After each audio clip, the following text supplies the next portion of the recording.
सभी किसान भाइयों को नमस्कार साथियों। इस समय मैं गांव गांगर में हूं और ये मेरा रिसर्च प्लेटफॉर्म भी है और हम यहां पर बीज भी बनाते हैं। मैं बहुत खुश हूं कि मेरे यहां फार्म पे आज फिरोजपुर ज़िला पंजाब के कोरसिंग गांव से बहुत ही अच्छे किसान आए हैं और इनके साथ कई विषयों पे चर्चा हुई है, गेहूं पे, धान पे, पशुपालन पे। तो आइए इनके साथ चर्चा करते हैं ताकि आप तक भी जाए संदेश। आप जी का बहुत बहुत स्वागत है जी। जी आया ਨੂੰ कहना मैं ਤੁਹਾਨੂੰ ਤੇ ਆਪਾਂ ਕਣਕ ਤੇ ਪਹਿਲੇ ਗੱਲ ਕਰ ਲਈਏ। ਬਹੁਤ ਕਿਸਾਨਾਂ ਤੱਕ ਇਹ ਗੱਲ ਜਾਏਗੀ ਚੈਨਲ ਦੇ ਮਾਧਿਅਮ ਤੇ। ਤੁਸੀਂ ਦੱਸੋ ਫਿਰੋਜ਼ਪੁਰ ਆਪਦੇ ਪਿੰਡ 'ਚ ਕਿਹੜੀਆਂ ਕਿਸਮਾਂ ਕਣਕ ਦੀਆਂ ਲਾਈਆਂ ਨੇ?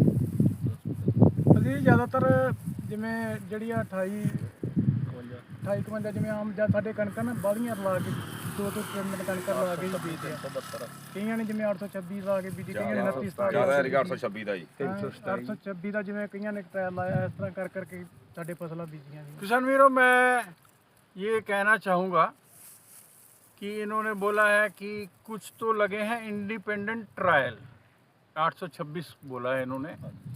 बाकी इन्होंने कहा कि हम मिला के लगाते हैं और इस बात से मैं ज़्यादा खुश नहीं होता हूँ, क्योंकि अगर मिला के ही लगाना होता 2-3 किस्मों को तो सारे ही बीज बेचने वाले संस्थान, विश्वविद्यालय और प्राइवेट कंपनीज अब तक 40 किलो का जो बैग है उसमें 3-4 वैरायटी मिला के ही बेच रहे होते।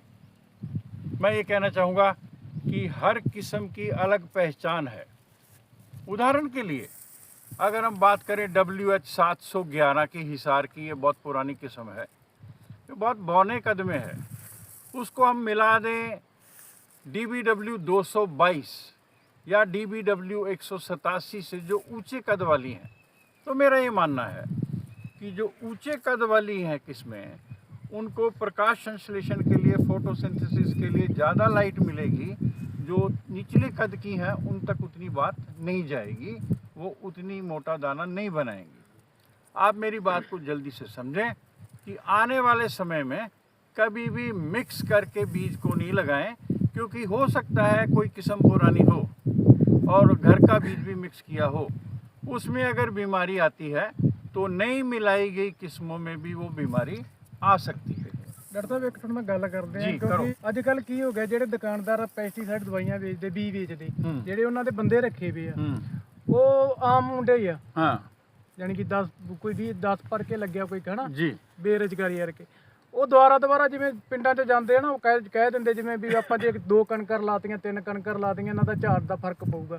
ਉਹ ਇੱਕ ਝਾੜ ਲੈਣ ਦੀ ਖਾਤਰ ਹੀ ਇਸ ਚੀਜ਼ਾਂ ਨੂੰ ਰਲਾ ਦਿੰਦੇ। नहीं मैं ਯਾਨੀ ਕਿ समझता ਉਹ हूँ, ਗਾਈਡ ਸਹੀ ਨਹੀਂ ਕਰਦੇ। मैं समझता हूँ आपकी बात को कि जो बीज बेचने वाले हैं या पेस्टिसाइड वाले हैं वो भी सलाह देते होंगे कि मिक्स कर लो, तो उसमें नहीं आना है हमने।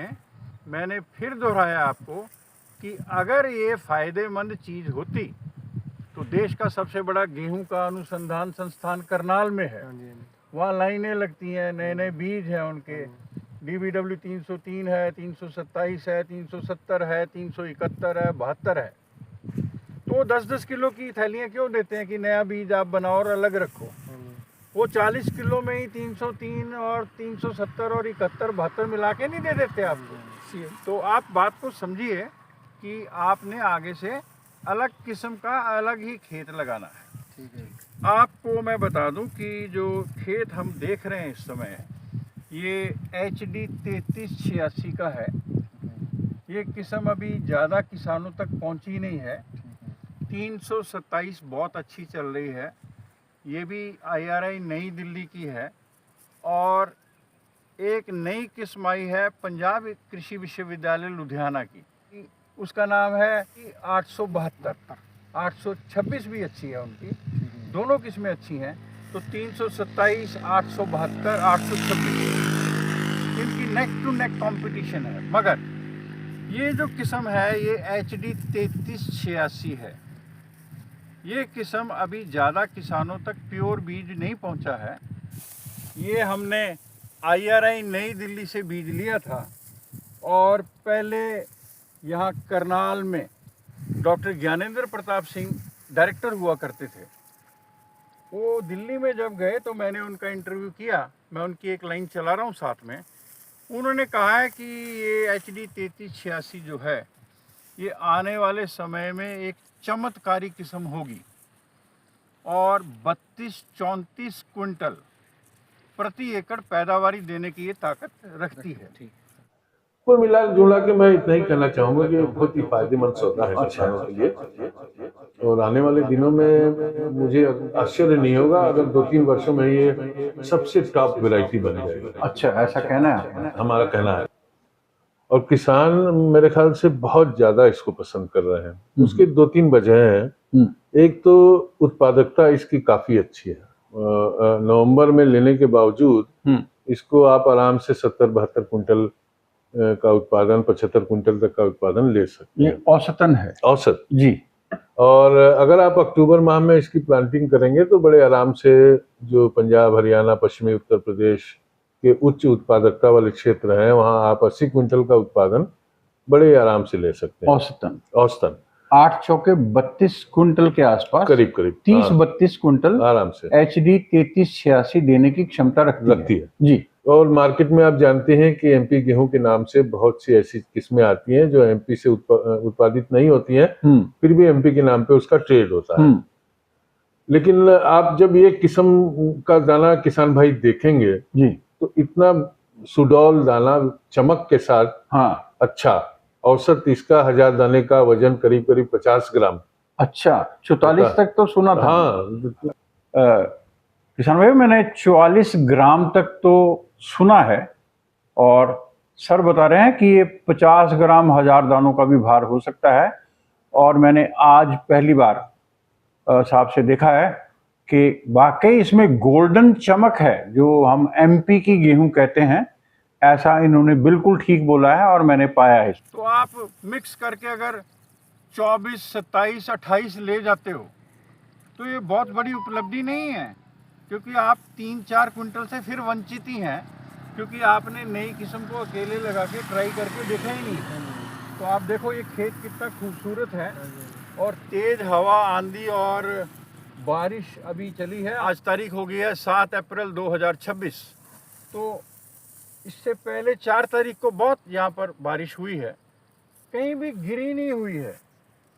तो हमें ऐसी किस्म की भी पहचान करनी है जिसका दाना भी अच्छा हो, चपाती मेकिंग स्कोर, रोटी खाने में भी अच्छी हो, जिसका तूड़ा भूसा भी जो है अच्छा निकले। तो ये सब जगह से बहुत अच्छी सिलेक्शन में है। मैं इसको ये नहीं कह रहा हूँ कि आप जरूर लगाएं, मगर आधे एकड़ में, 1 एकड़ में आप जरूर इस साल लगा के देखें। आने वाले टाइम 'ਚ ਜਾਨੀ ਕਿ ਤਾਂ ਬੀਜ ਮਿਲ ਜੂ ਆਪਾਂ ਨੂੰ, ਆਪਣਾ बीज मिल जाएगा, प्योर बीज। आप IRI नहीं दिल्ली से। ਤੁਸੀਂ ਇਹਦੇ 'ਚ DAP ਕਿੰਨੀ ਵਰਤਦੇ ਆ ਜਦੋਂ इसमें 1 बैग डालते हैं। ਬੀਜ ਕਿਤਨਾ ਕਣਕ ਦਾ 40 किलो से ऊपर नहीं डालना है। पूरा साइंटिफिक पैकेज का प्रैक्टिस जो है आप हमारी और वीडियो में देख सकते हैं। मैं बार बार वीडियो डालता रहता हूँ। बीज को उपचारित करना है, और ये समय समय पे आपने खाद देते रहना है। ज़्यादा खादों का यूरिया कितनी चाहिए है कणक में? यूरिया इसमें मैक्सिमम हम 2.5 या 3 बैग ही डालते हैं। ठीक है, वहाँ पर आप बहुत ज़्यादा डालते हो, कहीं 4 बैग भी हो जाते हैं। डॉक्टर साहब ये हरेक ही जमीन में पैदावार होगी यदि कणक की, जैसे सेम वाला एरिया या पानी ज़्यादा लगता है, ਉਹਦੇ पूरे उत्तरी भारत, पंजाब, हरियाणा, पश्चिमी उत्तर प्रदेश, हिमाचल के तराई वाले क्षेत्र, उत्तराखंड के तराई वाले क्षेत्र, उनमें है। आपने बात की है सेम, हाँ, या कलर वाली सॉइल, हाँ, वहाँ पर नहीं रिकमेंडेड है। उसके लिए आप KRL 210 लगाएंगे, और उसका खेत सामने है, मैंने उनको दिखाया है भैया को। आपको भी एक शॉट दिखा देते हैं। कणक ला के भी देखिए, कणक की बहुत बढ़िया KRL 210 हाँ बढ़ती है जी। किसान भाई आप सुन लें कि KRL 210 भी कणक अच्छी है। डॉक्टर साहब जिवें ਆਪਾਂ ਇਹਨੂੰ 25 ਦਿਨਾਂ ਬਾਅਦ ਪਾਣੀ ਲਾਉਣੇ ਆ, ਹਾਂ, ਯੂਰੀਆ ਪਹਿਲਾਂ ਕਈ ਯੂਰੀਆ ਸੁੱਕੇ 'ਚ ਪਾਉਂਦੇ ਆ, ਕਈ ਪਾਣੀ ਲਾ ਕੇ ਪਾਉਂਦੇ ਆ। पहला सूखे च पा सकते हैं कि पानी ला के पानी चाहिए? सूखे में डालो, मेरी सिफारिश तो ये है। और यूनिफॉर्म आप उसको कहो जो काम करता है या खुद करते हैं आप, मगर पानी हल्का चलाएं कि वो यूरिया ग्रैन्यूल जो दाने हैं वो बह के इकट्ठे होके अलग ना चले जाएं। आप उसमें अगर डालते हो तो वो वहीं पर सीपेज करके चले जाएंगे। पैर चलने के बाद कुछ लोग कहते हैं 4 दिन के बाद डालो जी। उसमें, क्योंकि ये गिल्ला है। हाँ जी। तो मेरा ये सोच है कि ये अमोनिया फॉर्म में बन के ऊपर हवा में उड़ जाएगा, नीचे सीपेज करने में इसको थोड़ा टाइम लग सकता है। तो आप एक प्लॉट में एक्सपेरिमेंट कर लेंगे इस अक्टूबर नवंबर में जब गेहूं लगाएंगे। एक में आप सूखे में डाल लेना, हल्का पानी देना है, और दूसरे में जो आपकी विधि है कि पैर चलने पे 4 दिन बाद देना है, दोनों में जब पैदावारी में फ़र्क आएगा आपको, तो आप वो फिर वाइडर स्केल पे अडॉप्ट कर लेना। और कोई प्रश्न पूछना चाहेंगे? ਇਹਦਾ ਬੀ ਸਾਨੂੰ ਮਿਲ ਜੂਗਾ ਜੀ हैं? ਅੱਗੇ ਯਾਰ ਬੀ ਮਿਲ ਜੂਗਾ जी, ਜੀ दे देंगे। ਠੀਕ ਹੈ ਜੀ तो आप सबको ढेर सारी शुभकामनाएं। आप यहाँ आए हैं, हाँ जी। मेरा फार्म देखा है, कई किस्में मैंने दिखाई हैं नई नई, और धान पे भी चर्चा हुई है। हाँ जी। कोई भी ज़रूरत हो आप कभी भी हमें टेलीफोन कर सकते हैं, मगर बार बार 5-5 बार नहीं करना है। अगर हमने नहीं पिक किया है तो मैं खुद से फ़ोन करके आपको वापस जवाब दूंगा। सबको ढेर सारी शुभकामनाएं। वाहिगुरु जी का खालसा, वाहिगुरु जी की फतेह। Thank you.